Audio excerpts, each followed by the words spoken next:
warga kepoin desa, bedah tuntas urusan desa. Kali ini kita akan kedatangan tamu. Tamunya orangnya ganteng gitu ya, orangnya pokoknya familiar gitu. Dan dia punya jiwa entrepreneur yang bagus gitu ya. Sehingga pada kali ini kita akan melihat ada sesuatu yang ingin dibagikan oleh tamu kita. Bagaimana sih caranya menggali potensinya di desa sehingga potensi itu akan menumbuh kembangkan sebuah satelit perekonomian di desa hingga sesuai dengan capaian tentang ekonomi yang merata di desa, di capaian di desa akan bisa terwujud.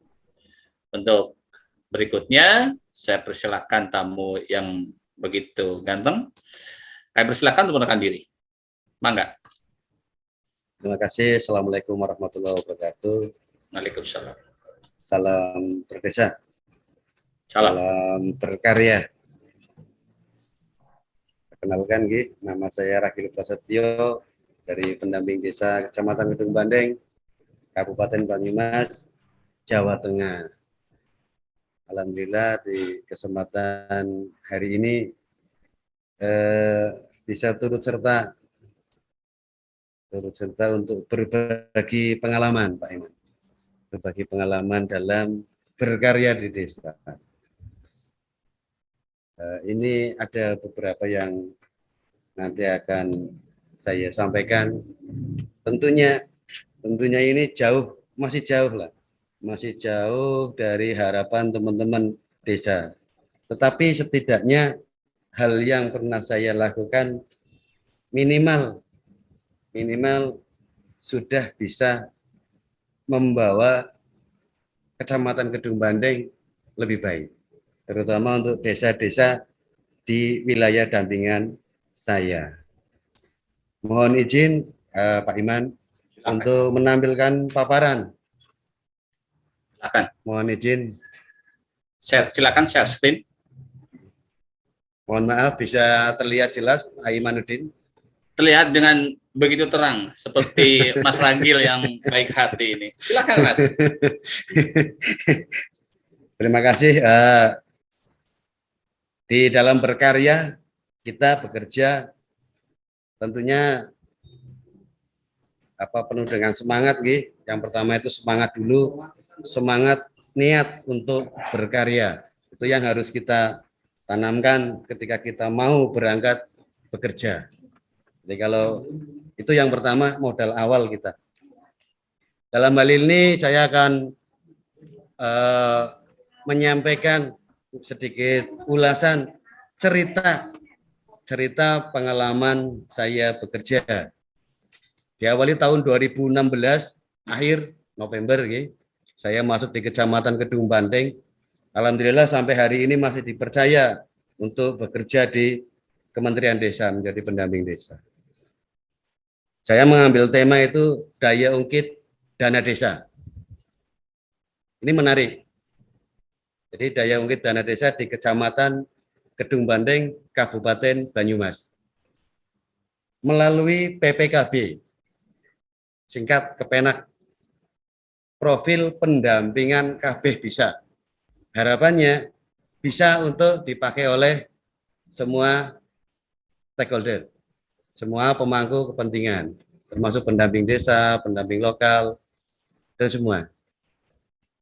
Dalam pemberdayaan masyarakat dan peningkatan ekonomi desa dengan mengembangkan produk unggulan desa untuk menciptakan kawasan pedesaan di Kecamatan Kedung Bandeng, Kabupaten Banyumas. Ini tema kita. Ini nama lengkap saya di bawah. Itu nomor WA di pojok bawah. WA, Facebook, IG, Twitter, sama channel YouTube. Alhamdulillah, walaupun baru beberapa video, tapi alhamdulillah bagi teman-teman saya didorong untuk mendokumentasikan. Mangga. Lanjut. Hasil yang pernah kita capai, yang hari ini kita capai, adanya perubahan cara pandang desa dan perubahan sikap kepala desa dan perangkat desa dalam hal penggunaan dana desa. Jadi di Kecamatan Kedung Banteng ketika saya hadir 2016 itu dana desa itu sebagian besar dipakai untuk infrastruktur non produktif. Tapi alhamdulillah hari ini dana desa di Kecamatan Kedung Banteng digunakan sebagai pawitan, istilahnya itu modal dari pemerintah pusat sebagai stimulus untuk mengembangkan produk unggulan desa yang tentunya untuk menciptakan pendapatan asli desa. Jadi alhamdulillah di desa dampingan saya sudah ada perubahan cara pandang. Kepala desa, perangkat desa yang tadinya dana desa untuk infrastruktur non produktif sekarang sudah untuk hal produktif. Capaiannya dari 14 desa dampingan saya sudah terwujud 12 desa yang sudah mempunyai produk unggulan desa. Dan dari 14 desa tersebut 13 desa sudah mempunyai sumber pendapatan asli desa dengan mendasari potensi desa. Yang ketiga, sudah terbentuk kawasan pedesaan Mika Balung. Nah, jadi ada 4 desa bergabung, bekerja sama dalam satu kawasan pedesaan Mika Balung. Ini hasil yang dicapai. Tentunya hasil itu tidak bekerja sendirian, Pak Iman. Siap. Tidak bekerja sendirian. Apalah artinya seorang ragil kalau tidak disupport oleh semua tim. Kuncinya itu di teamwork. Jadi kebetulan awal-awal kita masuk saya hanya berdua dengan teman kerja saya Mas Halimi berdua. Kita berdua ngalor ngidul gitu. Kita bekerja secara teamwork dengan cara siapa melakukan apa. Jadi seperti berbagi peran gitulah. Jadi saya melakukan apa, Mas Halim melakukan apa, seperti itu. Di tahun periode berikutnya kita kedatangan pendamping lokal desa. Kita pun sama menerapkannya berbagi peran. PLD mengeksekusi rencana kegiatan dan PLD pun lebih berperan, Pak. Lebih berperan dalam setiap proses sukses atau tidaknya kegiatan. Jadi di Kecamatan Kedung Banteng itu titik kritisnya itu di PLD. Ini tahun 2021 kita kedatangan satu lagi, namanya Pak Ali. Jadi kita ada 3 orang, kita juga tetap berbagi peran. Terus cara yang dilakukan Pak Iman, tentu ada cara, ada hasil, ada cara. Cara yang kita lakukan itu mencari pola persamaan potensi dan pandangan. Ini menarik Pak Iman. Menarik. Yang pertama persamaan pola potensi desa. Jadi kita akan mencari pola potensi desa. Yang kedua persamaan pandangan dengan pihak-pihak terkait. Bisa BPD, kepala desa, kecamatan, dinsos, dan lain sebagainya. Yang ketiga yang lebih menarik lagi ini Pak Iman, melakukan silaturahmi non formal. Jadi kita sering melakukan kunjungan non formal. Saya sering berserta anak istri saya ke rumah Pak Kades hari Minggu hanya untuk ngobrol gitu. Hanya dibawa alat bantu Pak Iman, ada 2. Kita harus hafal dengan Permendes prioritas, dana desa itu untuk apa sih seperti itu. Tapi peraturannya enggak kita bawa, hanya kita hafalin aja. Terus yang kedua kita punya uangnya. Jadi kita sudah berbekal 2. Senjatanya Permendes, uangnya sudah ada, dana desanya sudah ada. Dengan berbekal alat bantu ini kita punya keyakinan.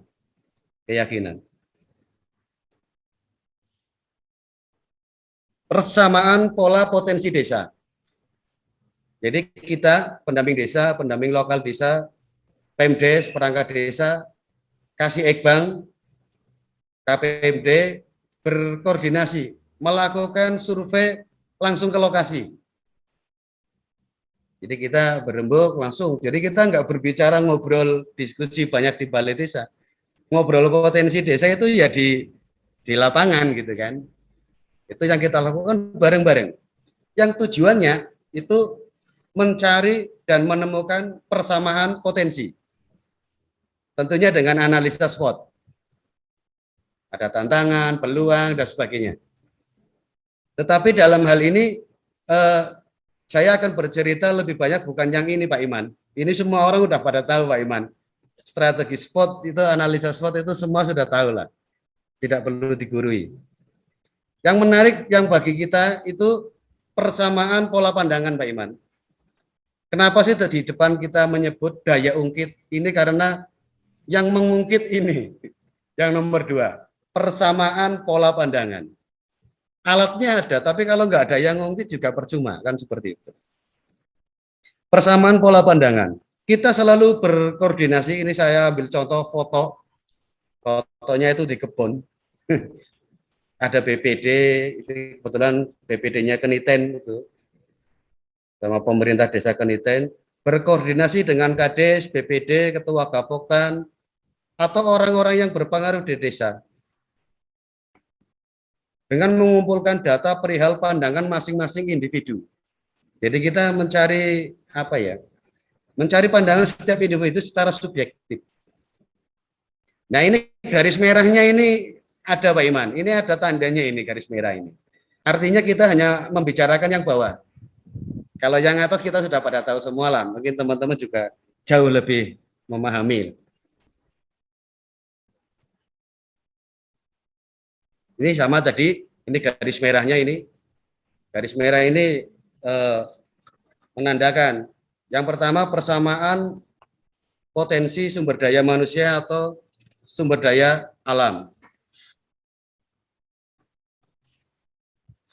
Langkah yang pertama itu menemukan pola persamaan dari potensi desa.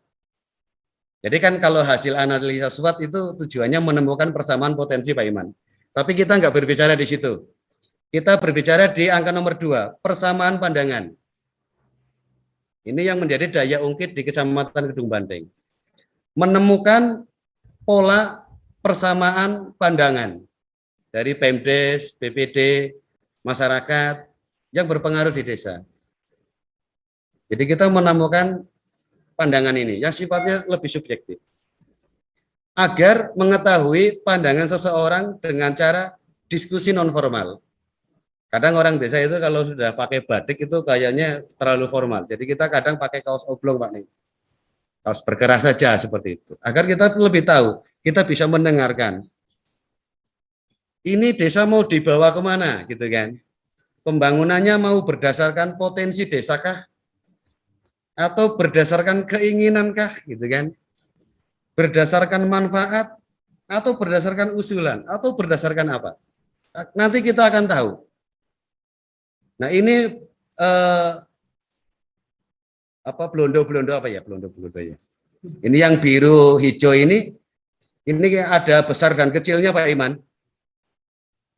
Kenapa saya ini ada lebih besar, persamaan pandangan itu lebih besar, itu pengaruhnya lebih besar Pak Iman dibanding persamaan potensi SDM SDA. Menurut saya gitu. Menurut saya ketika ini hasil pengalaman Pak Iman. Mungkin kajian normatifnya atau kajian ilmiahnya kita belum menemukan. Harapannya itu kita bisa menemukan titik temu ini. Titik temu yang harapannya nanti akan kita arsir, akan kita membuat pola sendiri, akan terbentuk pola sendiri.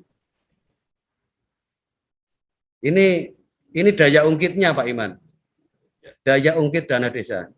Jadi kalau apa itu dongkrak ya ini alatnya lah. Nah, setelah kita melakukan tadi persamaan pandangan,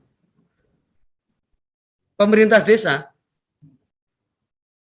Kades, BPD, tokoh masyarakat mengumumkan, mempublikasikan ke warga, ke semua, bahwa dana desa digunakan untuk hal produktif. Ini yang tadi saya ceritakan di depan Pak Iman. Jadi setelah kita berdiskusi mencari pola-pola, ini Pemdes mengumumkan dana desa tahun 2022 untuk apa? Tapi untuk hal-hal yang produktif. Jadi bukan gembar-gembornya pendamping desa, tapi kita lebih cenderung ke pemerintah desa sebagai subjek yang akan melakukan pembangunan maupun pemberdayaan. Apa yang digemborkan oleh pemerintah desa? Yang pertama, dana desa sebagai pawitan. Saya ulangi, jadi dana desa itu sebagai pawitan. Modal dari pemerintah pusat yang harus digunakan seefisien mungkin, seberguna mungkin. Yang kedua, kebetulan Pak Iman, itu di Kecamatan Kedung Banteng itu anugerah Tuhan sudah cukup. Jadi sumber daya alam dan sumber daya manusianya kita menganalisa sudah cukup. Walaupun ada keterbatasan, tapi kita sudah menganggap sudah cukup, tinggal dikembangkan saja. Yang ketiga, memastikan rencana kegiatan teranggarkan di APBDes, Pak Iman. Jadi, sebagus apapun rencana, manakala tidak dimasukkan ke dalam APBDes, juga akan sangat sulit terrealisasi. Ini yang menjadi ungkitnya, Pak Iman. Jadi setelah kita tekan, harapannya bisa naik, bisa mendorong ini. Memastikan rencana kegiatan teranggarkan di APBDes. Ini titik kuncinya.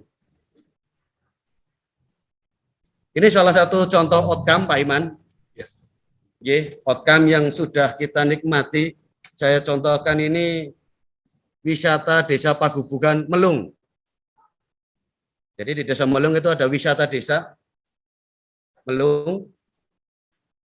Itu bisa menciptakan pekerjaan baru di desa. Jadi kita punya rasa bangga, Pak Iman, bisa menciptakan pekerjaan bagi warga desa. Tentunya orang miskin targetnya. Itu ada 17 kepala keluarga yang sudah bekerja.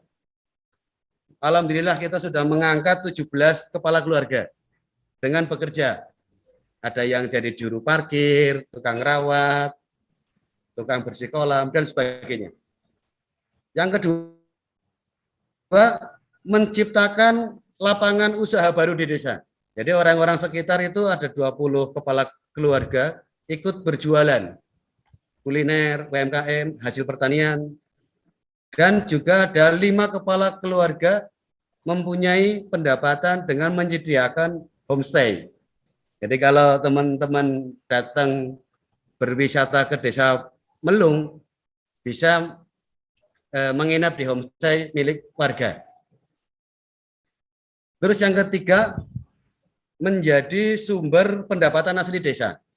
Jadi sumber itu kayak sumur, Pak Iman. Asal bisa dirawat, air akan mengalir terus. Di tahun 2019, itu 74.276.000. Ini pendapatan bersih yang sudah dibagi sama BUMDes, Pak Iman. Jadi ini yang sudah disetor ke desa. Tentunya pendapatan kotor akan lebih besar dari ini. Tahun 2020 44.141 itu karena kita sedang mengalami musibah COVID. Jadi kadang buka, sering tutup seperti itu. Tapi alhamdulillah tetap bisa setor 44 juta ke desa. Tahun 2021 91.700.000 sekian. Alhamdulillah setelah pemulihan ekonomi bisa naik jadi 91.700.000. Tahun 2022 sampai dengan tutup buku bulan Mei itu kemarin sudah setor 36 juta, Pak Iman. Alhamdulillah. Sudah setor 36 juta. Yang keempat, menjadi sarana rekreasi terjangkau bagi masyarakat. Tentunya ini yang diharapkan oleh masyarakat sekitar desa juga. Ada rekreasi yang murah.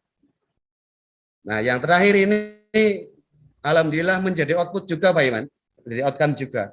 menjadi kawasan pedesaan Wika Balung. Jadi Desa Melung ini menjadi promotor, menjadi pembentukan kawasan Wika Balung 4 desa berbasis agrowisata. Ini cerita yang sudah jalan Pak Iman. Akumulasi PAD bersihnya itu 245 juta sampai dengan akhir bulan lalu. Ini baru kita bisa cerita BEP, break even point, karena dulu modalnya itu sampai dengan jadi itu 605 juta Pak Iman. Harapannya nanti tahun 2025 itu sudah break even point. Ini yang disebut dana desa sebagai pawitan modal. Yang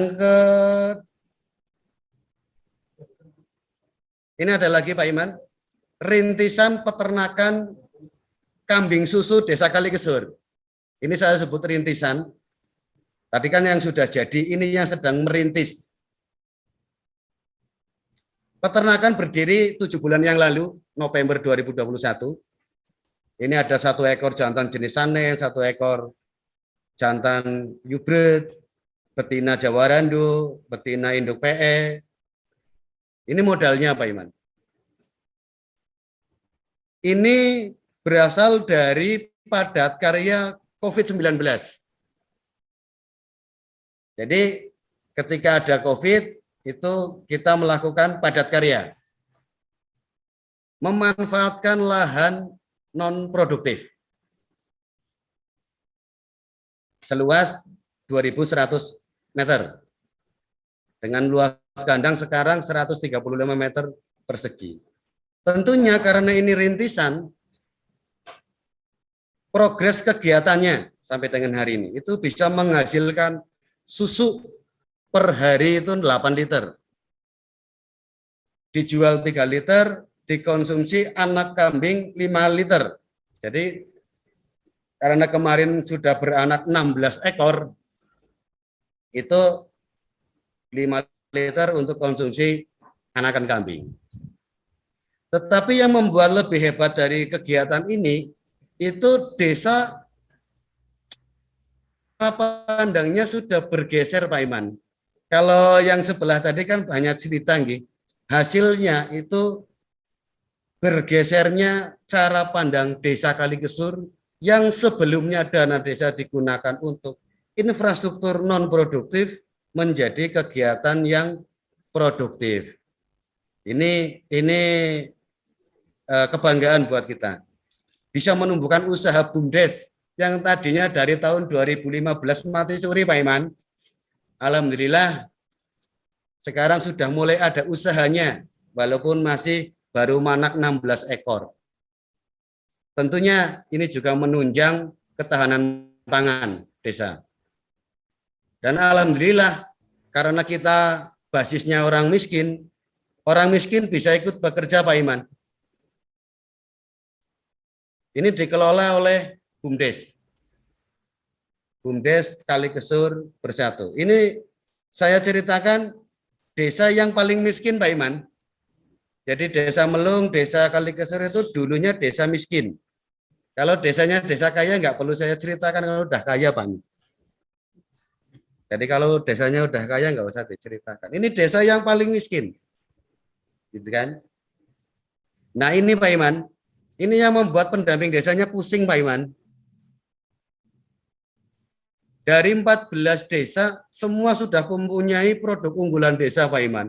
Ini mau digarap yang mana dulu? Karena semua berbarengan. Saya ceritakan mulai tadi, Desa Wisata Melung, ada Pagubugan, ada Kopi, ada Kapulaga. Di Desa Windujaya, itu ada wisata Desa Bukit Asri, ada alpokat, kolam, peternakan sapi. Di Desa Kalisalak itu ada pasar ikan, Kapulaga. Di Desa Basai ada rest area, di Keniten itu ada kios desa, area parkir, peternakan kambing yang sedang dibuat. Di Dawan Kulon juga sama. Sampai bawah Pak Iman, dengan manpower yang hanya 7 Pak Iman. Jadi kalau desa semua menggarap potensi, kita itu udah sibuk dulu mana yang mau didatangi seperti itu. Itu kebanggaan bagi kita. Jadi 14 desa, 13 desanya alhamdulillah sudah netes. Semoga ini bisa menjadi cikal bakal PAD desa. Di Kedung Bandeng, saya cerita di Kedung Bandeng, desa bawah, itu ada perkebunan pisang 1.800 batang, Pak Iman. Di desa Kedung Bandeng, 1.800 pisang yang nanti bulan 9 akan panen. Itu juga salah satu produk unggulan desa. Ini insya Allah tulisan ini walaupun tulisannya rada kurang enak dibaca, tapi kalau teman-teman mau sampling, insya Allah barangnya ada semua, Pak Iman. Kalau ke Kutaliman, ke wisata religi juga ada. Ini outcome-nya, Pak Iman, secara umum di Kecamatan Kedung Bandeng, menciptakan pekerjaan baru, mendukung pencapaian SDGs, adanya kerjasama antar desa, kawasan pedesaan, penguatan BUMDes, dan juga produk derivatifnya, produk turunannya. Ini juga bisa berpeluang adanya kawasan pedesaan baru, Pak Iman. Jadi karena semua desa sudah punya produk unggulan, itu dimungkinkan ada membuat kawasan pedesaan baru di desa bawah, di desa Keniten, Kedung Bandeng, Bocoran, Beji, itu satu warna desanya, satu potensi. Nah, ini tim saya, Pak Iman. Ini tim saya awalnya ada 5. Ini tahun 2019. Jadi paling begitu Pak Iman yang bisa saya sampaikan. Mohon maaf lebih kurangnya, ini hanya sedikit coretan perjalanan kerja, perjalanan berkarya. Tentunya saya juga berterima kasih sekali pada rekan-rekan pendamping lokal desa yang telah support semua. Terima kasih. Matur nuwun. Salam berdesa, desa bisa, desa hebat, salam pendamping desa. Terima kasih. Wassalamualaikum warahmatullahi wabarakatuh. Waalaikumsalam. Terima kasih Mas Ragil. Kalau saya hanya satu, pendamping desa bisa, maka desa bisa. Jadi di sini ada sebuah faktor penentu. Kalau pendampingnya yakin, maka desanya yakin. Gitu. Ini yang saya petik dari bagaimana panjenengan menggali potensi yang ada. Nah, kalau kita tarik dalam sebuah capaian SDGs, tentunya ini akan mencapai pada capaian SDGs yang ke-8, yaitu pertumbuhan ekonomi desa merata. Dari 14 desa sudah punya potensi yang begitu hebat. Nah, yang menjadi pertanyaan saya adalah, mungkin ini bisa share knowledge gitu ya, bagi warga Kepoin Desa. Ini hal yang inspiratif, hal yang inovatif, bisa 14 desa sudah tertata, terpetakan potensi-potensi desa yang ada. Nah, tadi disebutkan adanya dana desa untuk pembangunan infrastruktur desa non-produktif dan produktif. Mungkin bisa dijelaskan sebuah kegiatan yang mana sih yang dimaksud dengan infrastruktur non-produktif dan infrastruktur yang produktif, sehingga akan menjadi daya ungkit desa dalam pencapaian SDGs ke-8, yaitu pertumbuhan ekonomi desa merata. Ayo silakan. Terima kasih Pak Iman. Saya contohkan tadi kan ada 3 desa, Pak Iman. Siap. Saya mencoba menceritakan desa Kebocoran misalkan. Di desa Kebocoran itu sama-sama desanya waktu awal-awalnya itu bingung. Ini bangun apa dan sebagainya. Pendamping desa mengarahkan untuk, karena desa Kebocoran itu desa semikota gitu, semikota, dengan tadi metodologinya pendamping desa, ada analisa SWOT dan juga tadi ada pandangan-pandangan yang harus kita kumpulkan. Kita membuat alun-alun desa, Pak Iman. Alun-alun gitu. Desa, taman terbuka. Jadi kita konsepnya taman bermain tak berbayar, seperti itu. Ini cerita dulu, cerita awal gitu, Wah, buat ini juga sama-sama nanti rusak gitu kan. Coba kita bikin taman bermain, ayo gitu kan. Tentunya nggak cuma asal ayo Pak Iman, kita ada kajiannya, kita sudah melakukan survei, kita sudah melakukan analisa, gitu, kita sudah berdiskusi dengan BPD dan sebagainya. Alhamdulillah Pak Iman, kalau hari Sabtu dan malam Minggu, malam Senin itu satu malamnya dari parkirannya sudah dapat 600.000 Pak Iman. Dari parkirannya saja Pak Iman.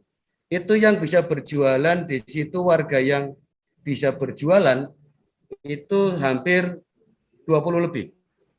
20 lebih. Dan di situ juga ada kios desa 4 kios desa yang kita sewakan itu menjadi sumber PAD 4 juta per tahun. Di tahun awal itu 4 juta. Jadi desanya dapat PAD, masyarakatnya bisa ikut berjualan, orang-orang yang nganggur itu bisa ikut ada parkir, jasa bersih. Kalau Sabtu Minggu 600 itu tinggal dikalikan saja Pak Ibu. Nah, karena konsepnya taman bermain tak berbayar, kalau hari Jumat pagi dan Minggu pagi itu digunakan sama teman-teman PKK itu untuk senam bersama Pak Iman. Jadi monggo kalau Minggu pagi ada yang mampir ke Kebocoran bisa ikut senam. Jadi semua bisa untuk aktivitas warga di situ. Kemarin terakhir akhir Desember 2021 itu menjadi tempat pameran produk unggulan desa. Jadi semua pedagang semua itu dipamerkan di alun-alun itu, Pak. Jadi sebagai tempat untuk tempat warga untuk beraktivitas, menjual produk-produknya. Itu saya contohkan satu desa. Terima kasih Pak Iman. Monggo yang lain. Itu tadi ada sebuah paparan terkait dengan berapa biaya belanja dana bersumber dana desa dari tahun 2019 ya, 21. Itu adalah ada salah satu contoh di Desa Pagubukan yang mana itu bisa menghasilkan PAD fantastis lah gitu. Dan itu sudah terasa. Nah, boleh dibuka sudah berapa ratus juta itu untuk menghasilkan setiap tahun dana desa seperti itu. Kalau di total sampai sekarang udah berapa miliar yang dikeluarkan. Itu Mas. Jadi dari tahun 2000 untuk modal membuat wisata desa dari tahun 2017 sampai dengan terakhir itu 605 juta Pak Iman. Modalnya. Jadi modal akumulatif dari awal kita membangun itu 605 juta. Alhamdulillah kemarin sudah bisa setor PAD 240 jutaan lah kalau di total. Jadi 605 itu kumulatif dari pertama bangun Pak Iman. Itu karena kita mengambil konsep murah meriah Pak Iman. Berbasis sawah. Jadi kita enggak merubah sawahnya Pak Iman. Jadi modalnya sangat sedikit karena kita konsepnya wisata sawah, wisata camping, airnya juga gratis dari Gunung Cendana. Makanya tadi yang kita sebutkan di depan, kita kaya akan sumber daya alam dan sumber daya manusianya, tinggal kita yakin apa enggaknya. Jadi kebetulan kita sudah menganalisa ada sumber daya alam yang bagus, kita kelola menjadi wisata ramah, wisata sawah. Itu kalau enggak salah di Kabupaten Banyumas, satu-satunya kolam renang ada di tengah sawah Pak Iman. Dan itu fenomenal di tahun 2017. Ada wisata, ada kolam renang di tengah sawah. Itu istimewanya Melung. Oke Mas Ragil, ini yang saya tangkap adalah sudah sekian Pak namanya panjenengan ambil dari 2016, berarti mau 7 tahun gitu ya. Tentunya tahu persis urat-urat daripada kemauan atau keinginan, bahkan sebuah kebutuhan dari masyarakat. Aku ingin seperti ini gitu. Nah, bagaimana cara panjenengan itu mengungkit bahwa tadi salah satunya ada dilakukan dengan sowan gitu ya, bisa ke kepala desa, ke BPD, atau kelompok masyarakat. Nah, itu sebetulnya ide semacam itu memang sudah dikonsep duluan atau memang ketemu seketika saat itu sehingga aku pinginnya seperti ini pendamping. Itu kan ada yang seperti itu gitu. Tetapi di sisi lain Enggak, aku butuh seperti ini. Tapi saya lihat panjenengan bisa mengkolaborasikan potensi-potensi yang ada di desa. Silakan, Mas. Itu yang tadi saya ceritakan di depan, bahwa kita kebetulan Pak Iman, itu jarak rumah saya dengan tempat kerja 40 menit. Jarak dari rumah saya dari Sokaraja ke lokasi kerja 40 menit. Jarak dari kecamatan sampai desa Melung, desa itu 20 menit. Jadi kalau di total itu hampir 45 menit lebih. Kalau saya datang ke tempat kerja tidak ada hasil karya, mending saya libur dulu lah di rumah. Jadi kalau capek ya capek sekalian.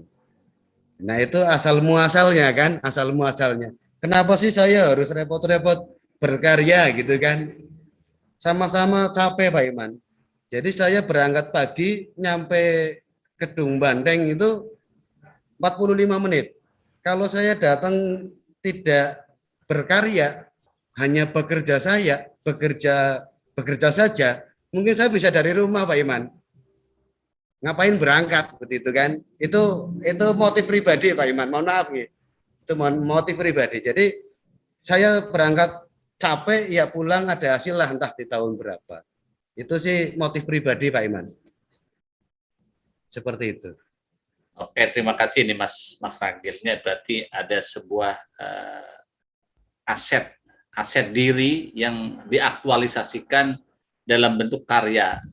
Dalam bahasanya itu ya, kalau capek ya harus mendapatkan untung. Jadi kalau apa namanya, kalau orang Islam mengatakan manjada wajada gitu kan. Ya.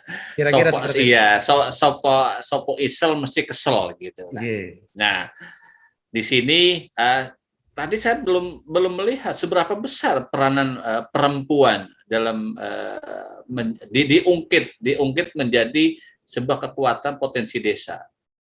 Seperti apa kalau panjenengan itu terhadap kelompok masyarakat perempuan ataupun secara apa namanya, mungkin itu ada kelembagaan perempuan yang sudah ada. Bagaimana?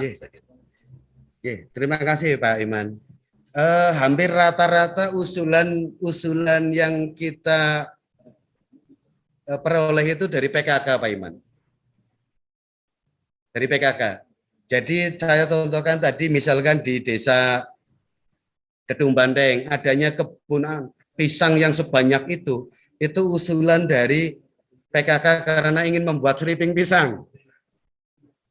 Nah di Kebocoran sama Pak Iman, kepingin bikin taman bermain karena kepingin senam. Di Pakubukan sama Pak Iman, kepingin ikut jualan daripada di rumah hanya petan apa ya, hanya duduk-duduk gitu kan. Di Baseh pun sama, di Baseh sama. Ada rest area, terus ada kopi, itu juga dari perempuan Pak Iman. Di Keniten pun sama, di Keniten pun sama. Jadi usulan itu hampir rata-rata dari perempuan. Dari perempuan kita berdiskusi, kepinginnya seperti apa, nanti kita kolaborasikan dengan tadi yang pola-pola itu Pak Iman. Nah tadi disampaikan gini Mas Agis, saya potong sedikit, ada sebuah penyampaian bahwa kita bekerja menjadi super tim gitu ya. Tentunya super tim itu ada sebuah leadernya, ada leader yang harus hadir. Tanpa ada leader, tentunya apa yang menjadi sebuah inovasi tidak bisa tertransfer kepada anggota tim itu sendiri. Nah, bagaimana panjenengan itu mentransfer sehingga bahasa apa yang panjenengan sampaikan itu sama kepada namanya pemerintah desa ataupun warga, bahwa warga ini butuh ini gitu. Karena saya melihat kalau kekuatannya super tim, tentunya ada sebuah leader yang punya sebuah mimpi besar. Begitu Mas. Kita ada konsep sendiri Pak Iman. Ini sebenarnya rahasia lah ya. Rahasia. Nggak boleh ditutupin, di Kepin desa nggak boleh ditutupin. Ini kita itu ingin sesuatu, jadi, sesuatu di warga Kepin desa harus tahu gitu. Berperan pendamping lokal. Kita kan sudah mendamping lokal. Jadi pendamping lokal desa ketika mengeksekusi kegiatan dia akan dipercaya oleh desa Pak Iman. Jadi kita nggak bisa pendamping desa di tingkat kecamatan bekerja sendiri, nggak bisa Pak Iman. Kita tetap harus mengedifikasi ke PLD. Ini loh Pak, PLD-nya jago main kopi misalkan. Akhirnya yang terjadi di Baseh, kita melatih kopi, itu yang melatih pendamping lokalnya, namanya Mas Nurholis. Jadi kita memberikan kekuatan kepada Mas Nurholis agar Mas Nurholis PLD-nya itu ngomong apa aja nanti dicatat sama desa Pak. Sudah dipercaya. Namanya mengedifikasi pendamping lokal. Memberikan kepercayaan ke pendamping lokal desa. Seperti itu. Oke, berarti mungkin ini kira-kira seperti itu. Oke, ini berarti saya bisa menangkap ada sebuah trust daripada apa namanya pendamping itu sendiri, ada sebuah transfer pengetahuan kepada mitra, dan tentunya ada sebuah leader yang begitu hebat sehingga bisa menginspirasi bahwa ternyata 14 desa itu bisa, iya. Ternyata 14 desa itu bisa terpetakan potensinya, dan saya melihat di antara 14 desa tadi yang dipaparkan oleh Mas Ragi itu saling keterpaduan, dan ini menjadi saya nyatakan luar biasa, dan saya meyakini warga Kepon Desa itu suatu saat pasti akan meminta, akan melihat sebuah kacamata secara perspektif ekonomi pemberdayaan untuk pencapaian pertumbuhan ekonomi desa yang merata. Saya sebagai warga Kepon Desa sangat mengucapkan terima kasih Mas Ragil, bagaimana panjenengan bersama super timnya menjadi pengungkit dengan moto bahwa dana desa itu pawitan, dan tentunya di sini telah menghasilkan sebuah karya nyata, baik itu berupa aset ekonomi, aset infrastruktur, dan aset sebuah pertumbuhan pemberdayaan masyarakat, yang mana ini menjadi sebuah kebanggaan bagi panjenengan secara pribadi ataupun super timnya, dan tentunya oleh pemerintah yang ada di Kecamatan Kedung Banteng. Dan lebih luas lagi, ini adalah bagian potret kehadiran pendamping desa dalam mengungkit sebuah potensi desa yang diamanatkan sesuai dengan ketentuan bahwa Permendes nomor 21 tahun 2020 tentang Pedoman Umum Pembangunan dan Pemberdayaan Masyarakat Desa sudah terimplementasikan di desa dampingan, yaitu berada di Kecamatan Kedung Banteng, ada 14 desa sudah terpetakan potensi desa. Saya atas nama warga Kepon Desa mengucapkan terima kasih. Semoga di lain waktu Mas Ragil bisa men-share, membagi sesuatu yang lebih dari apa yang disampaikan dalam bedah tuntas urusan desa. Saya ucapkan terima kasih.